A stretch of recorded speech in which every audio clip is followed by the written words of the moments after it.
찬송가 512장입니다. 512장. 천성길을 버리고 죄에 빠진 우리를 예수 영접하시니 어찌 감사 안 할까. 512장 찬송입니다. 천성길을 버리고 죄에 빠진 우리를 예수 영접하시니 어찌 감사할까. 항상 말씀 전하라. 죄인 영접하신다. 밝히 말씀 전하라. 죄인 영접하신다. 모든 죄에 빠진 자 예수 영접하시니 너도 주께 나가면 편히 쉼을 얻으리. 항상 말씀 전하라. 죄인 영접하신다. 밝히 말씀 전하라. 죄인 영접하신다. 지금 마음이 편하고 지금 흠이 없음은 나의 공로 아니요 오직 주의 공로라. 항상 말씀 전하라. 죄인 영접하신다. 밝히 말씀 전하라. 죄인 영접하신다. 죄인 영접하시니 나도 영접하시고 나의 죄를 다 씻어 길이 함께 계시네. 항상 말씀 전하라.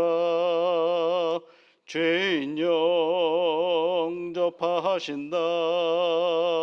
밝히 말씀 전하라. 죄인 영접하신다.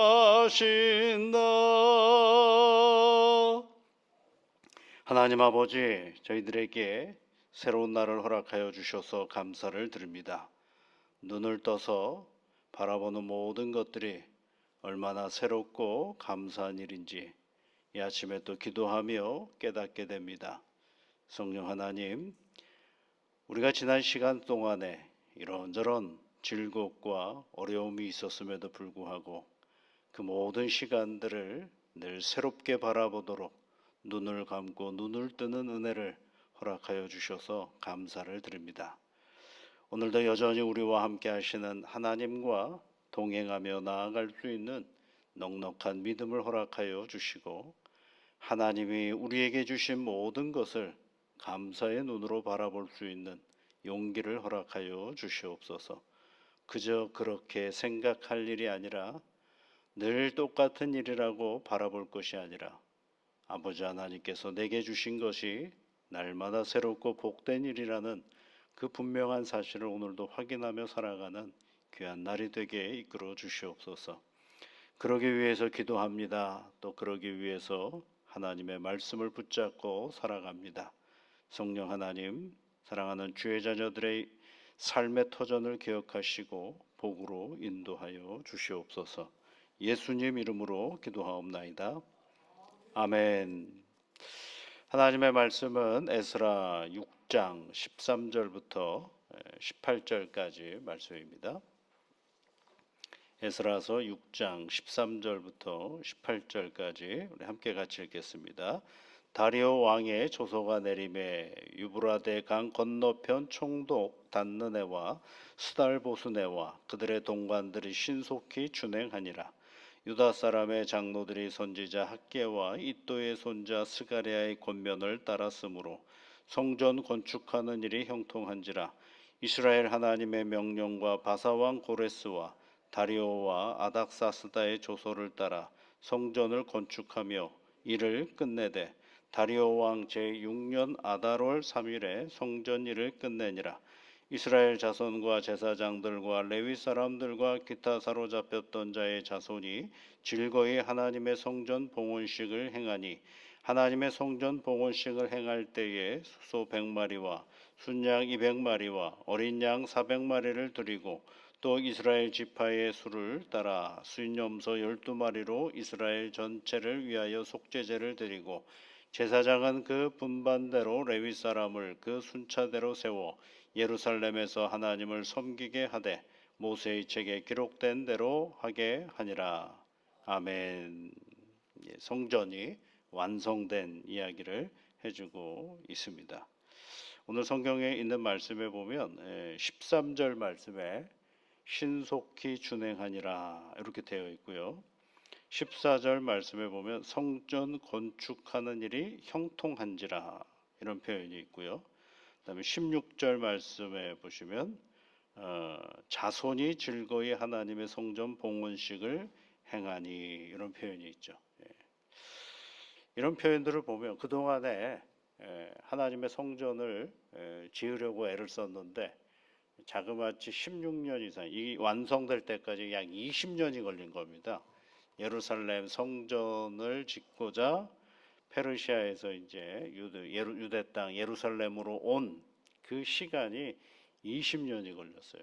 그런데 20년 동안 처음에는 열심히 해보려고 했는데 중간에 방해하는 예루살렘에 이미 살고 있었던 사람들이 방해하다 보니까 그것이 제대로 안 됐죠. 그러다가 조금 더 진행해 가보려고 애를 쓰니까 이번에는 지난번에 얘기했던 것처럼 그 13절에 보면 그 단느네라는 사람, 스달보스네 그들의 동관들 이런 사람들이 왕에게 편지를 보내어서 이 사람들은 이런 일을 하게 되는데 이게 합당한 겁니까? 라고 이제 편지를 보내가지고 잠깐 또 중단이 되죠. 그래서 이제 그 다리오 왕이 편지를 발견해서 다시 조서를 내려. 그래서 이번에는 어떤 일이 벌어지는 거예요. 이 일이 정확한 겁니까? 라고 물어봤던 그 사람들이 이번에는 예루살렘 성전 짓는 일을 새로 도와주는 일을 하고 있다라는 것을 알 수가 있어요. 그것을 가지고 14절에는 뭐라고 얘기를 하냐면 형통하다 이렇게 얘기를 하고 있습니다. 형통하다 이렇게 얘기를 하고 있고 그리고 나서 그 일을 다 완공되고 나서 기뻐하고 즐거워했다 이렇게 얘기를 하고 있습니다. 우리가 이제 신앙생활을 하면서 속는 게 딱 두 가지가 있습니다. 속는 게 하나님이 하시는 일은 어떻게 해요? 빨리 간다라고 생각을 할 수 있어요. 근데 여러분 하나님이 하시는 일의 그 시간과 내가 빠르다라고 하는 시간은 달라요. 이거에 늘 우리가 속습니다. 나는 우리가 살아가는 이 하루 24시간이라는 이 시간 속에 살아가고 있거든요. 이 시간은 계속 흘러갑니다. 이렇게 그냥 빨리 흘러가기도 하고 느리게 흘러가기도 해요. 근데 시간이 빨리 갑니까? 시간이 느리게 가나요? 우리의 마음이 빨리 가고 우리의 마음이 느리게 가는 거죠. 시간은 물리학에서 보면 그냥 똑같습니다. 그냥 이렇게. 근데 어느 날은 빨리 가고 어느 날은 늦게 가죠. 젊은이들은 나이가 빨리 들기를 원하죠. 근데 되게 늦게 가요. 저도 어릴 때 빨리 어른이 됐으면 좋겠어요. 왜? 그래야 영화를 마음대로 볼 수 있을 것 같았거든요. 근데 이제 어느 순간 지나가니까 시간이 그때는 너무 느리게 가는 거죠. 근데 지금은 어때요? 굉장히 빨리 가요. 일주일에 얼마나 빨리 가는지 모릅니다. 근데 이제 저보다 나이가 연세가 더 많으신 분들에게 여쭤보면 언제 가는지도 모르게 빨리 간다 그러죠. 그럼 시간이 정말 빨리 가느냐? 아니죠. 나의 삶의 어떤 형편들이 급하기도 하고 느리기도 한 것이죠. 그러니까 시간은 그냥 가는 겁니다. 그런데 하나님은 여러분 시간을 멈추시는 분이에요. 시간을 멈추시는 분이에요. 그래서 여러분 히스기야가 하나님 앞에 기도할 때 그 시계를 멈춰버리시잖아요.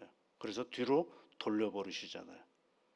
시간을 만드시는 분은 시간을 앞당기기도 하고 시간을 뒤로 물러가기도 합니다. 그러니까 그 하나님의 시계에 우리가 맞춰가야 되는데 우리는 꼭 우리의 시계에 하나님을 맞춰가다 보니까 빠르다 그러고 안 된다 그러고 왜 안 해주냐 그러고 난리를 치는 거죠, 혼자서.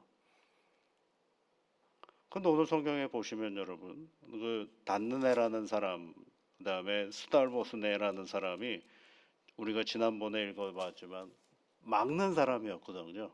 그가 편지를 보내가지고 하나님 이거 그 왕에게 이런 거 하면 안 되지 않습니까? 왜 지네 마음대로 막 합니까?라고 얘기를 하죠. 근데 편지를 받는 그 순간 그 사람의 모든 문제를 해결해가는 그러한 입장에 서버리는 거죠. 아무도 모르는 거예요, 여러분. 어떤 일이 어떻게 벌어질는지는 우리는 몰라요. 단지 우리가 우리의 계획과 우리의 시간 속에 우리가 함정 빠져버리면 뭐가 되는 거예요? 내가 아프고 내가 힘든 것뿐입니다. 하나님의 시간에 내가 맞추려고 애를 쓰는 훈련이 그게 뭐예요? 그 신앙의 훈련이거든요. 말씀드리지 않았어요?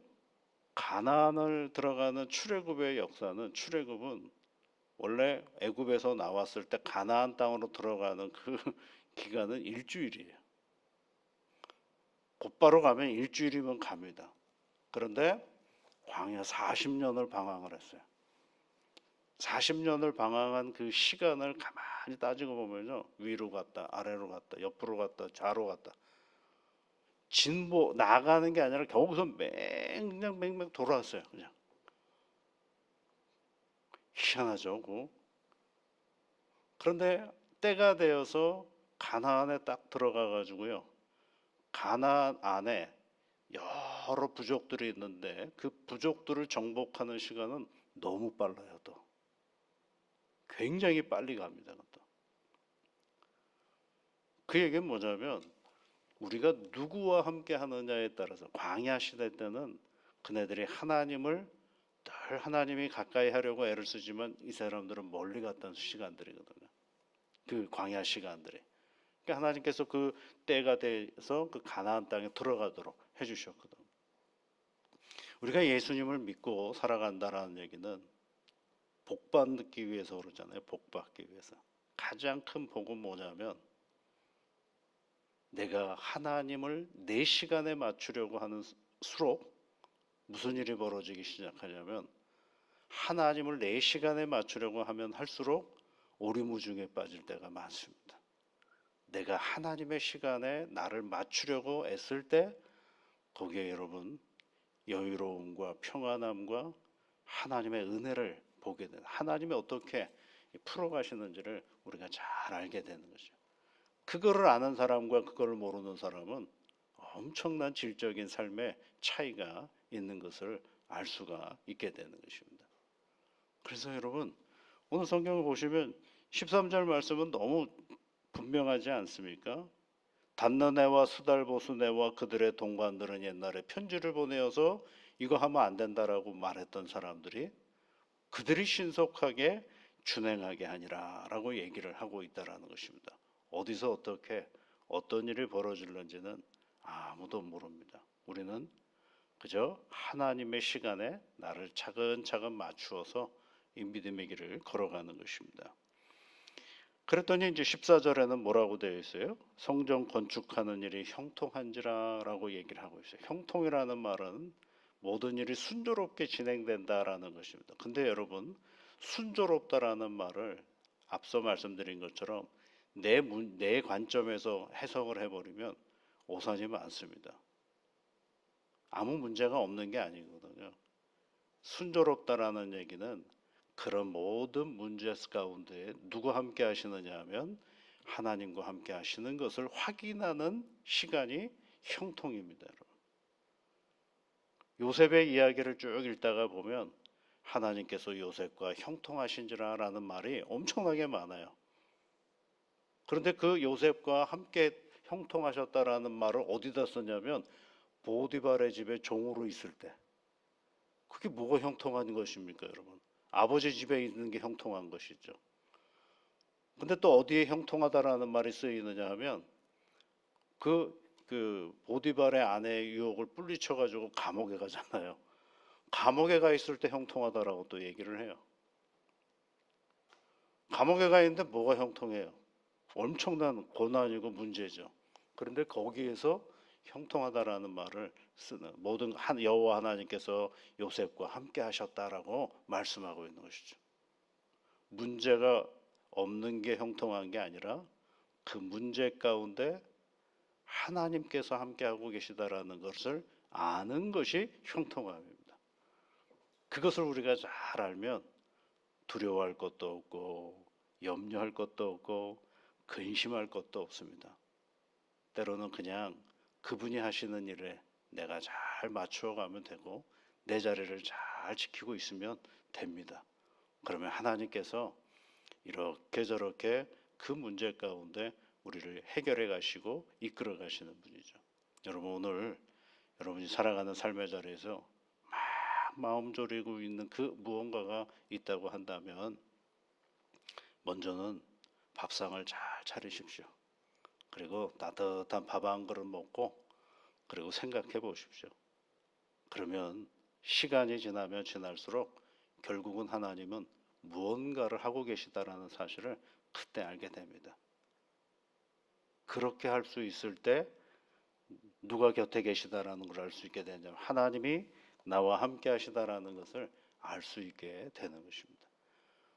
그런 경험들이 많아지면 어떤 문제가 발생하면 아하 하나님은 또 뭔 일을 하시려고 저렇게 하시나 하고 기대할 수가 있게 되는 것이죠. 문제를 근심으로 바라보는 것은 신앙이 아닙니다. 문제를 기대함으로 바라볼 수 있는 건 신앙입니다. 누구 때문에요? 하나님 때문에. 오늘도 여러분 우리 앞에 놓여져 있는 수많은 문제들을 하나님과 함께 기대함으로 나아가시는 놀라운 은혜의 자리가 되시기를 주의 이름으로 축복합니다. 같이 기도하겠습니다. 하늘에 계신 우리 아버지, 아버지의 이름을 거룩하게 하시며 아버지의 나라가 오게 하시며 아버지의 뜻이 하늘에서와 같이 땅에서도 이루어지게 하소서. 오늘 우리에게 일용할 양식을 주시고 우리가 우리에게 잘못한 사람을 용서하여 준 것 같이 우리 죄를 용서하여 주시고 우리를 시험에 빠지지 않게 하시고 악에서 구하소서. 나라와 권능과 영광이 영원히 아버지의 것입니다. 아멘.